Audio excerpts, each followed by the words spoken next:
மயிலாடுதுறை தொகுதியில் உள்ள குறைகள் அனைத்தும் மூன்றாவது முறையாக மோடி பிரதமராக அவர் பொறுப்பேற்றவுடன் களையப்படும் என அத்தொகுதி பாமக வேட்பாளர் மா.க. ஸ்டாலின் கூறியுள்ளார். மயிலாடுதுறை நாடாளுமன்ற தொகுதியில் தேசிய ஜனநாயக கூட்டணி சார்பில் பாமக வேட்பாளராக மா.க. ஸ்டாலின் வேட்புமனு தாக்கல் செய்துள்ளார். இந்நிலையில் மயிலாடுதுறை தமாக நிர்வாகிகளை சந்தித்து அவர் வாழ்த்து பெற்றார். அப்போது வேட்பாளருக்கு தமாக நிர்வாகிகள் சால்வை அணிவித்து வரவேற்பு அளித்தனர். அதன் பிறகு செய்தியாளர்களிடம் பேசிய வேட்பாளர் மா.க. ஸ்டாலின் மயிலாடுதுறை தொகுதியில் பல்வேறு குறைகள் இருப்பதாகவும் பிரதமர் மோடி மீண்டும் பதவியேற்ற பிறகு அனைத்து குறைகளையும் நிவர்த்தி செய்வார் என்றும் கூறினார். முன்னாள் முதலமைச்சர் எடப்பாடி பழனிசாமி என்ன பேசுவது என்று தெரியாமல் உள்ளதாகவும் அவர் விமர்சித்தார். பாஜகவுடன் பாமக தொடர்ந்து கூட்டணியில் உள்ளதாகவும் வேட்பாளர் மா.க. ஸ்டாலின் குறிப்பிட்டார். மயிலாடுதுறையானது நவக்கிரக ஸ்தலங்களுடைய மைய பகுதியாக உள்ளது.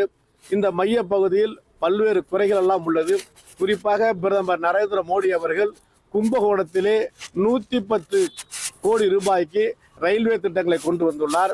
அதே போல மயிலாடுதுறையிலும் ஏகப்பட்ட குறைகள் உள்ளது. அதையெல்லாம் நம்முடைய பிரதமர் அவர்கள் மீண்டும் 3வது முறையாக தேர்ந்தெடுக்கப்பட்ட பிறகு நிச்சயம் செய்வார்.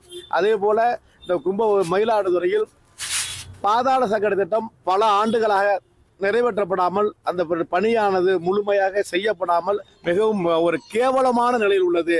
இதையெல்லாம் உடனடியாக போற்றுவோம். அதாவது எங்களுடைய தலைவர் அண்ணன் அன்புமணி ராமதாஸ் அவர்களுடைய வழிகாட்டுதலில் நான் இந்த மயிலாடுதுறை தொகுதிக்கு பாராளுமன்ற உறுப்பினராக தேர்ந்தெடுக்கப்பட்டால் அண்ணன் அன்புமணி ராமதாஸ் அவர்கள் அழைத்து கொண்டு போய் பிரதமரை நேரடியாக சந்தித்து இந்த குறைகளை உடனடியாக அகற்றி விடும் என்பதை தெரிவித்துக் கொள்கிறோம்.